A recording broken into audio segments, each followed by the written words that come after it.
Good morning. It's the off season at the Llanblethian orchards now, so I've sold all the previous year's cider. I'm waiting for the new season to be ready to sell, and I'm currently pruning my orchard in Llanblethian. So I thought it'd be fun to just do a few short videos on just what it entails to prune a traditional cider orchard, all the different jobs you need to do, just in case you want to plant an orchard yourself and you want to see what it actually entails. Normally I'd go through and I'd prune each tree in turn. What I'm going to do for this video is I'm going to do it in series. So I'll explain it as jobs. You know, the first job I'll do is this, and I'll prune all the trees that way, and then move on to the next job, and so on and so forth. Now the first job I'm going to do in the orchard is I'm going to be pruning these more recently planted trees. My orchard here is what's called a standard orchard.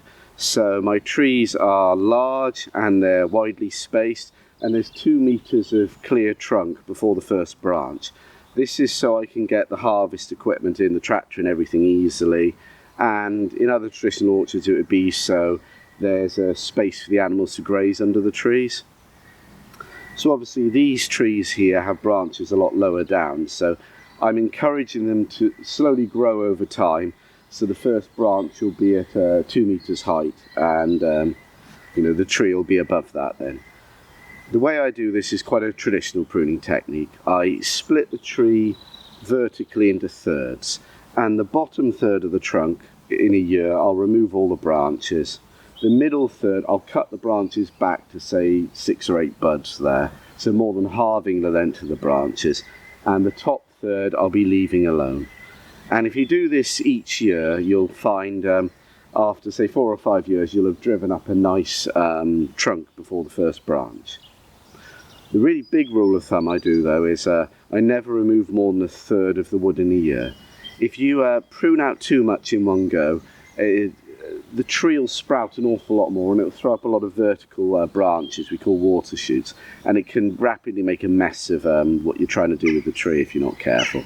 So my most important rule of thumb is I'll never remove more than 1/3 in a year. To prune the trees, the tools of the trade I'm using are just a simple pair of secateurs and a small pruning saw, depending on the thickness of the branch. So if it's quite a thick branch like those, I'll probably use the pruning saw rather than the secateurs, because I don't really want to mangle it too much and leave a ragged cut that could risk it getting infected. And what I am doing is, in between each tree, or after each cut, if the wood looks diseased, I'm sterilising my tools. So all I've got is some white spirit and a rag.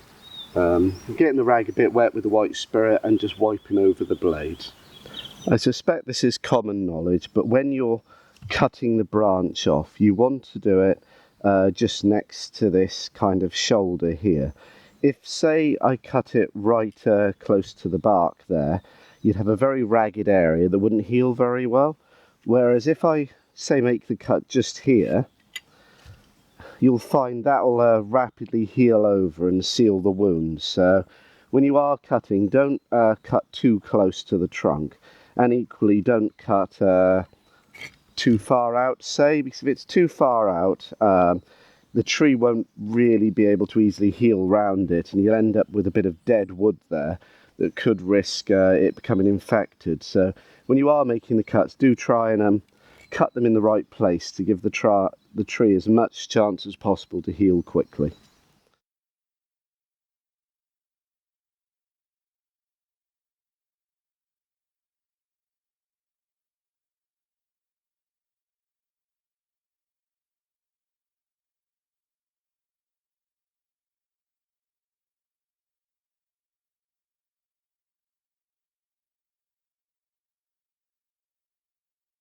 Now I've finished pruning all the small trees, the next job on the list is to get rid of these branches that have just started cropping up, growing out of the trunks. You'll have this happen a lot with bigger trees. So if they get any damage on the trunks, say, it might start throwing up a new branch, and they're unwanted basically.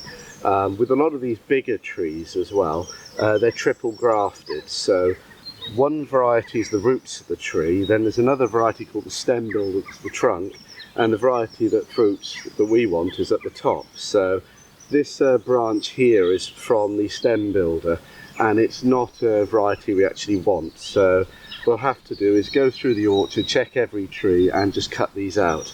And you can see it's quite a sizable branch, and that's only a 2 years growth. Because of COVID, I was unable to prune the last couple of years. I was too busy trying to save the business. So there's an awful lot of these that have just cropped up. So the next job is to inspect all the trees and just cut all these out.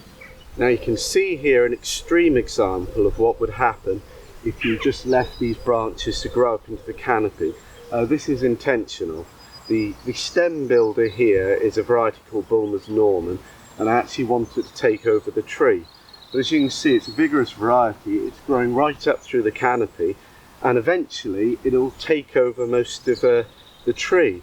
And if you see a lot of the old traditional orchards in Monmouth where they haven't been pruned very well, an awful lot of the trees have been taken over with a stem builder, and you may end up with, say, a Yarlington Mill tree, and half of the canopy is in fact Bulmer's Norman.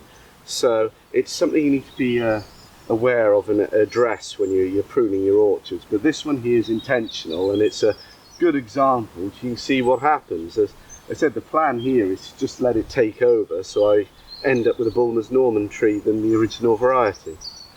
After you've moved all the branches that are growing out of the trunk, the next job is to check to see if any of the roots are springing up branches and cut them off as well. This tree had actually fallen over and it's been pulled back up. So there's obviously a lot of damage to the roots, and when roots get damaged they quite often do send up branches. So in this case that's most likely what's happened. If you've got a tree that's sending up a lot of new growth from the roots, it could also be animal damage. So if you look around the base of the tree, if you see a lot of holes, it could be you've just got rats or something living under your tree gnawing on the roots. Now to remove these roots, what I'm going to do is use my saw here and just cut slightly below the surface to try and remove them. Now what I'll say is I'm going to get a lot of mud on the blade doing this, and I can blunt it a bit. So if you're doing this, you must remember to clean your blade afterwards, because if you leave it covered in mud and then cut other branches, you're just going to be infecting them with like soil-borne bacteria. So just be aware, if you are using a saw to do this, you need to clean your blade afterwards.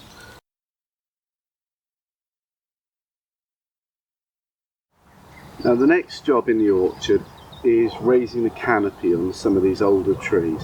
You see what's happened here. The trees have got bigger, the branches have gone a lot further out sideways, and the weight of the fruit has pulled them down, and it's getting quite difficult to pass with the tractor, especially in harvest time, because obviously when there's a lot of fruit in the branches are a lot lower to the ground.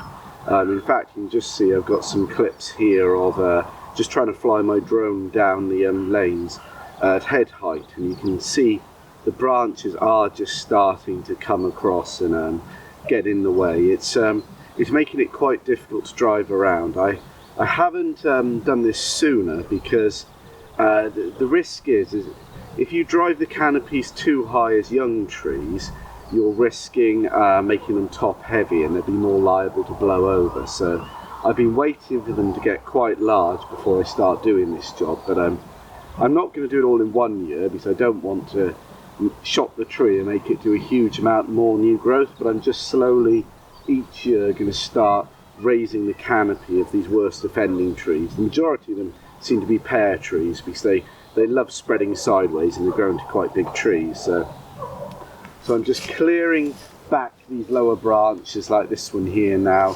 just to try and make more room so I can get through with the machinery for harvest. The other thing I'll be doing as well is just trying to let more light in to the base here. I mean, I've got another little drone clip here where I'm flying close to it, and you can kind of see there's a lot of bare soil under these trees. What's happening is the canopy is so thick now and so close to the ground that it's blocking enough light, the grass can't grow. And because there's a lot of bare soil under here, what that means is the fruit's going to rot very rapidly after it's hit the ground. Ideally you want a nice grass sward under all your trees. You don't want it too thick, because that would obscure the fruit. But you want just enough to cushion the fruit so it doesn't become bruised when it falls from the trees, and just to keep it off the mud, to stop it rotting as quickly. You've seen my cider making videos, I've said endlessly about how you want the fruit very, very ripe, and ideally you want it to naturally fall from the trees and rest on the ground, and then you harvest it when most of the tree's down. But obviously if it's bare soil under the trees and it's rotting a lot quicker, you're going to end up having to pull the fruit up a lot earlier, and you might end up making cider when the fruit is not as ripe as you'd hoped. So the next job is to go through on the larger offending trees, just start removing some of these lower branches that are just protruding into the alleyways and blocking traffic. Just to say as well, if you're cutting a large branch like this, especially by hand, there's a fair chance, if you're not holding it right, it may, when it bends over, tear down the trunk, and you really don't want to obviously do that to your valuable trees. So the big branch is quite often worth cutting it twice, so I'm going to cut it here and have a little stump, and then I can cut that one off, and there won't be much weight on it, so it will hopefully not tear the main trunk.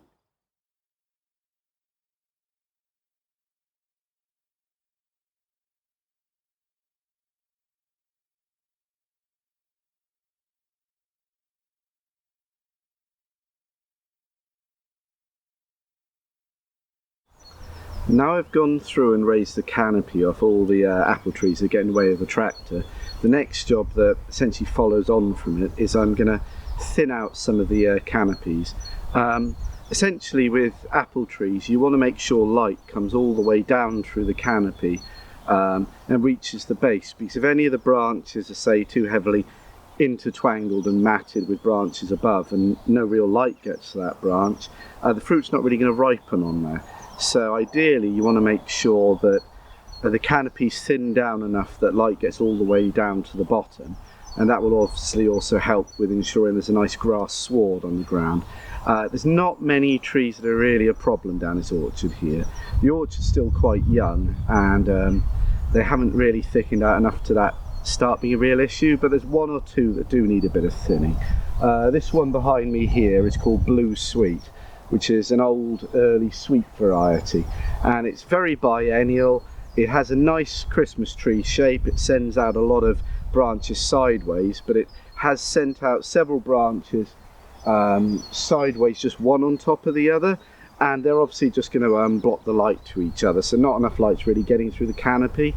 So what I'm going to do is halve the number of branches in those areas just to make sure the light goes through. I'll zoom in now and you can have a proper look at it. If we look here, you've got 1, 2, 3, 4 branches, one on top of each other, and you can see the light will fall on this top branch, but it's basically blocking these here, so I need to thin down the number. What I'm probably going to do is I'll remove this branch here. In fact, I'll remove all 3 of them, I think, and that will just let the light from this one. So this tree here is a more extreme example of what I was saying about these canopies getting matted. This variety here is called Pigodern, which is the West Wales apple variety, and it's a wonderful cider apple, but it does have this bad tree shape where it can form these dense canopies of this thick matted growth, and not enough light is going through this canopy, and it's the fruit at the bottom won't be ripening as well, and I really need to thin this canopy out and encourage the tree to grow more into a standard tree shape. I've got 2 versions of this Pigodern in the orchard. Both of them had this problem. This one I've tried pruning it before but I haven't done a good enough job, but the other one, which I'll just show now, you see I've managed to fix the issue. It's actually a lot worse than this one, but what I'm going to have to do now is probably remove this lowest branch here because it's too low to the ground and it's very matted, and then just halve the number of branches in that dense area, because what I'm going to need to happen now is have more vertical water shoots essentially coming up, and it to start to form a new head of the canopy. But essentially these bent down matted branches are just no real good for the tree, and the fruit's not going to ripen in them. So I'll have to start thinning them out now.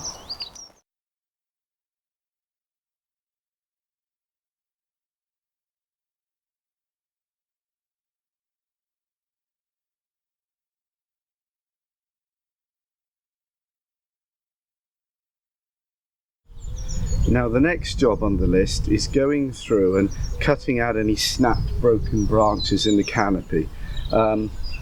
Obviously some of the apple or pear varieties, when they get heavily laden with fruit, the branches can just snap under the load, and you really don't want these branches just hanging down in the canopy, because they're dangerous. They could fall in the future and hit you, and then if they are just snapped but still growing there, they'll end up forming a mess in the canopy, and really they'll never grow in a good way, and it'll just really mess the tree shape up. So the next job is to go through and cut out any snapped branches in the canopies. So this is the branch that I've just cut out of the canopy. You can see here where it's snapped, and it carried on regrowing, which is still a bit alive at the base. So it wasn't going to probably fall down on its own accord, and it would just keep on growing down into the canopy and may even heal, so it would make a hell of a mess of the tree. And this area here with all the broken wood is just a great entry point for disease as well. So these kind of things have to come out of the tree, even if they're high up. I was asked how I prune these tall trees and get up into the canopies. So this is my setup here. At the back here, this is an orchard ladder. If you haven't seen one before, it's essentially a form of tripod ladder. It splays out heavily at the base, and then it has one leg that goes out that you can adjust the height of, but it forms a very stable platform, and it can obviously be erected anywhere. You don't have to prop it against a tree like just a normal ladder. So it's very stable when you're going up and trying to prune trees. And then what I actually use to prune it is two different pieces of kit. This is a telescopic tree lopper, and it's got a pulley there to increase the force. So it can actually cut a very strong branch, this, and it can just be extended out as needs be. You can also replace this top bit here for a little saw as well, so a little pruning saw. It works very well, and you can get through an awful lot of trees with this, in truth. If there's anything too big, I've got this electric pole chainsaw, and that allows me to get a fair way up into the canopy. So if I'm at the top of the ladder and I've got these extended up as well, I'm getting about 5 meters up there, 5 maybe 6 meters up there. In truth, if it's any higher than that, I don't really want to be cutting it any higher than that. If it hits me on the head when it falls down, it's going to hurt. The next main job on the list is walking through the orchard and just removing any disease-infected growth, essentially canker strikes. I'm going to walk through the orchard, and I'll be cutting out all the canker using the hand tools, mostly this pole seccateur. I'm going to sterilise it after each cut and just cut out any diseased branches. They're usually quite easy to spot up in the canopy because they'll usually have a large swollen callus around the infected area. I'll show you some examples now, pictures zoomed into the canopy so you can see what I mean. Well, I hope this little insight in how I prune this traditional orchard has been of use to you, and in case you want to try and grow your own orchards at home, it might give you an indication of what you need to do. You'll never get through it all in a large orchard in the winter. Anyone I know with decent sized orchards say you never get through it all. The trick is just to do as much as you can, and if anything becomes too overgrown or problematic, really deal with those first. But I hope this video on the pruning and how I manage it in this traditional unsprayed orchard has been of use.